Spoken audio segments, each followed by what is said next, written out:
નમસ્કાર ખેડૂત મિત્રો, હું વિજય પરમાર, માંડવરા એગ્રો સેન્ટર ધારે.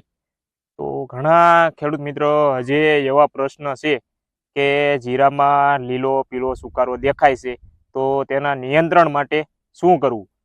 તો ખેડૂત મિત્રો, હું તમને પહેલા જણાવી દઉં કે જો અત્યારે ઘણા ખેડૂત મિત્રને 60, 70, 80 દિવસ આજુબાજુ જીરા થઈ ગયા છે અને પિયત આપે છે અને સુકારો હોય, ટૂંકમાં એમ કહી શકાય કે નોર્મલ શરૂઆત હોય તો તમે ખર્ચો કરો. એનાથી વધારે હોય 20-30% આજુબાજુ તો ખર્ચો ના કરો, કેમ કે એનું સચોટ નિયંત્રણ હજી સુધી મળતું નથી અથવા તો કોઈ એવી દવા આવતી નથી કે એનું સચોટ નિયંત્રણ મળે. પણ આપણે તોય થોડીક માહિતી આપીશું કે જો શરૂઆતમાં સુકારો હોય તો એને નિયંત્રણ કેમ કરવું. તો આપણે 1-2 દવાની એવી માહિતી આપીશું. તમારે સીધો ડાયરેક્ટ એનો જ ઉપયોગ કરવાનો છે, કોઈની તમારે બીજાની ભલામણ લેવાની નથી. અથવા તો કોઈ એગ્રો વાળા કહેતા હોય કે તમે આનો ઉપયોગ કરો તો તમને નિયંત્રણ મળે, આપણે એ વિશે માહિતી નહીં આપીએ. જેનું આ હાલની સિઝનમાં જેનું રિઝલ્ટ મળે છે એ જ દવાની માહિતી આપીશું. તો શરૂઆત હોય અને નોર્મલ હોય અને પિયત આપેલું હોય, કોક છોડ સુકાતો હોય તો તમારે યુઝ કરવાનું છે થાયોફિનાઇટ મિથેલ 70% જે WP ફોર્મમાં આવે છે. આ તમારે એક પંપમાં 25 ગ્રામ આપવાનું છે. એની સાથે એઝોક્સ્ટ્રોબિન 11% અને ટેબુકોનાઝોલ 18.3 જે SC ફોર્મમાં આવે છે. આ તમારે એક પંપમાં 25 થી 30 ml આપવાનું છે. આ બેનનું મિશ્રણ કરીને તમારે સ્પ્રે કરવાનો છે. પણ જીરામાં સુકારો સ્ટાર્ટિંગ હોય તો જ તમારે આનો ઉપયોગ કરવાનો છે, એટલે તમને સારું એવું નિયંત્રણ જોવા મળશે. બાકી 30-40% ઉપર હોય તો આનું પણ તમને એટલું રિઝલ્ટ ના મળે. અને ઘણા ખેડૂત મિત્રોને જીરું અટકી જાય તો તેમાં ઉત્પાદન આવશે નહીં. એમાં એક જ દોડવું બંધાય અને છોડનો એટલો ગ્રોથ નથી થતો, એટલે આપણા જેટલો ખર્ચો કરીએ સુકારામાં એટલું પણ ઉત્પાદન નથી આપતું. અને બીજી દવાની વાત કરીએ તો એ છે બાયરનું એલિયટ. આનો પણ બહુ યુઝ સારો અને સારું એવું રિઝલ્ટ મળે છે. આ સિઝનમાં તમારે એક પંપમાં 40 ગ્રામ આપીને તમે સ્પ્રે કરી શકો. પણ તમે એલિયટનો યુઝ કરતા હોય એ પહેલાં કોઈ 2 દિવસ એસિડિક વાળા દ્રાવણનો ઉપયોગ ના કરેલો હોવો જોઈએ. ફોસ્ફરિક એસિડ છે, સલ્ફર છે, કોપર ઓક્સીક્લોરાઇડ છે, અને તમે એલિયટનો યુઝ કરો. એ સ્પ્રે કર્યા બાદ 2 દિવસ તમારે કોઈ એવા એસિડિક વાળા પદાર્થનો ઉપયોગ કરવાનો નથી, ટૂંકમાં દવાનો ઉપયોગ કરવાનો નથી.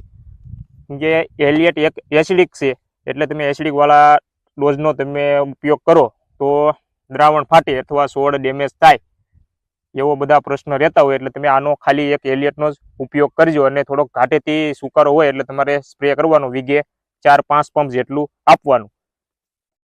તો આ 2 દવા અત્યારે આ સિઝનમાં સારામાં સારું રિઝલ્ટ મળે છે. અને બીજા ખેડૂત મિત્રોનો એવો પણ પ્રશ્ન હતો, અમારે સુકારો છે અને કાળી શરમી માટે પણ ઉપયોગ કરવું છે, તો તમે એના વિશે થોડીક માહિતી આપો. તો એના વિશે પણ તમને જણાવી દઉં. જે આપણે આ એઝોસ્ટ્રોબિન અને ટેબુકોનાઝોલ કીધું, આપણે આ એક જ દવા ચેન્જ કરવાની છે. તમારે એની જગ્યાએ એઝોસ્ટ્રોબિન 4.8 પ્લસ ક્લોથ્રોથાયોનિલ 40% જે SC ફોર્મમાં આવે છે એ તમારે થાયોફિનાઇટ મિથાઇલ 70% જે કોઈ બી કંપનીનું તમે લઈ શકો. આ બંનેનું મિશ્રણ કરીને તમારે આપી દેવાનું છે. સુકારામાં પ્લસ કાળી શરમી માટે બંનેનું એકી સાથે તમને નિયંત્રણ જોવા મળશે. પણ શરૂઆત હોય તો કાળી શરમી માટે તમારે એડવાન્સમાં થઈ જાય અને સુકારામાં બંનેના કોમ્બિનેશનથી તમને ઘણો ફાયદો થશે. તો આજે આપણે થોડીક આટલી માહિતી દેવાની હતી. અને જે થોડીક તમને માહિતી આપી દઉં, જે ખેડૂત મિત્રને આવા કાંઈ પ્રશ્ન નથી તો એને અત્યારે જે વરિયાળી બેસી ગઈ છે તો એના માટે તમારે શું કરવાથી સારું ઉત્પાદન મળે, દાણો સારો બને, લાઇટિંગમાં આવે અને દાણો ભરાવદાર બને, કે 05234 જીરામાં યુઝ કરવું કે ના કરવું, અને યુઝ કરી શકવી તો કઈ અવસ્થાએ ઉપયોગ કરવું જોઈએ. તો આપણે તેના વિશે થોડીક માહિતી આપીશું. તો જે ખેડૂત મિત્રો આપણી ચેનલ ઉપર નવા જોડાણા છે તે આપણી ચેનલને લાઇક, શેર અને સબસ્ક્રાઇબ કરી દીજો. અને બીજા ખેડૂત મિત્ર સુધી વિડીયોને શેર કરી દેજો, તાથી આ વિડીયો તેને ખૂબ ઉપયોગી થાય.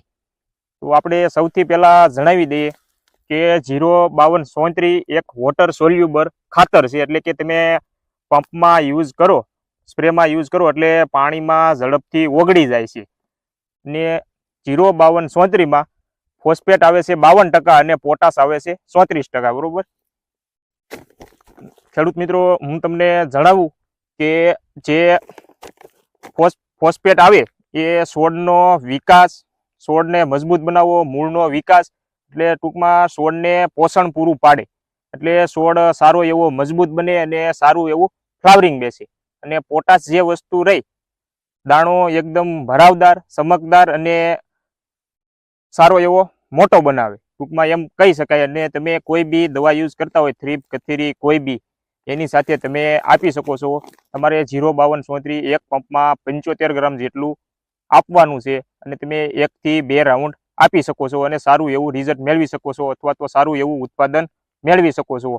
સારો વજનમાં ફેરફાર તમને દેખાશે. 2 રાઉન્ડ તમે આપશો, વરિયાળીની અવસ્થાએ જીરું આવી જાય અથવા દોડવાનું શરૂઆત હોય ત્યારે આપણે 1 રાઉન્ડ આપી દેવાનો છે અને 15-20 દિવસ પછી ટૂંકમાં બીજો માળ આવી જાય એટલે તમારે બીજો રાઉન્ડ આપી દેવાનો છે. બહુ ફાયદા છે અને સારું એવું તમને રિઝલ્ટ જોવા મળશે અને સારા એવા ભાવમાં તમને કોઈ બી સારી કંપનીનું તમે લઈને યુઝ કરી શકો છો. તમને જે સારી લાગે એ તમારે કંપની લઈને યુઝ તમારે કરવાનું છે. આપણે કોઈ આ વિડીયો પ્રમોશનથી નથી બનાવતા, બરોબર? એટલે તમને જે સારી કંપનીનું લાગે અથવા તો તમે યુઝ કરતા હોય તેનો તમારે ઉપયોગ કરવાનો છે. તો આપણે આજના વિડીયોમાં થોડીક આટલી માહિતી દેવાની હતી. આપણે પણ આપણા જીરામાં 70-75 દિવસનું જીરું છે. આપણે આવતા રાઉન્ડમાં આપણે 05234 નો યુઝ કરવાના છીએ અને 2 રાઉન્ડ આપણા જીરામાં આપવાના છીએ. તેથી દાણો સારો બંધાય, વજનમાં સારો ફાયદો થાય અને દાણો ચમકદાર બને, એટલે માર્કેટ ભાવ સારા મળે અને ઉત્પાદન વધારે મળે. તો આપણે આજના વિડીયોમાં થોડીક આટલી માહિતી દેવાની હતી. અને હવે તમારે કાંઈ વધારે એવા માહિતી જોતી હોય ખાતર વિશે તો મને કોમેન્ટ કરીને જણાવજો. આપણે નેક્સ્ટ વિડીયો એના વિશે પણ બનાવવાની ટ્રાય કરીશું અને જલ્દીથી સોલ્યુશન આપણે લાવીશું. તો ખેડૂત મિત્રો, અવશ્ય તમે આનો ઉપયોગ કરજો, પણ જીરાની વરિયાળીની અવસ્થાએ હોય ત્યારે તમારે ઉપયોગ કરશો તો તમને સારું એવું રિઝલ્ટ જોવા મળશે. અને 2 રાઉન્ડ અવશ્ય લેજો. આ મારી છોડનો દાણો જે હોય એ ચમકદાર અને ભરાવદાર બની જાય અને સારું ઉત્પાદન મળે અને ઓછા ખર્ચે વધારે ઉત્પાદન લઈ શકીએ. તો અવશ્ય તમે આનો ઉપયોગ કરજો. વરિયાળીની અવસ્થાએ જીરું આવી ગયું હોય, ફ્લાવરિંગ સ્ટાર્ટિંગ હોય, વરિયાળી બેસવાનું શરૂઆત થઈ ગઈ હોય, ઘણો બેનિફિટ છે અને ઉપયોગ તમે કરી શકો છો. તો આપણે થોડીક આજે આટલી માહિતી આપવાની હતી. ઘણા ખેડૂત મિત્રના પ્રશ્ન હતા એટલે કીધું વિડીયો બનાવી અને થોડીક માહિતી આપવી, એટલે સુકારામાં એમાં ખોટા ખર્ચા ના કરે. જીરું સારું હોય તો તમે અવશ્ય સારી દવાનો ઉપયોગ કરો. આટલી માહિતી દેવાની છે. આપણે ઘણા વિડીયો સુકારાના મૂક્યા છે અને તો બી આ પ્રશ્ન છે. તો આજે આપણે ફરી એકવાર થોડીક માહિતી દીધી.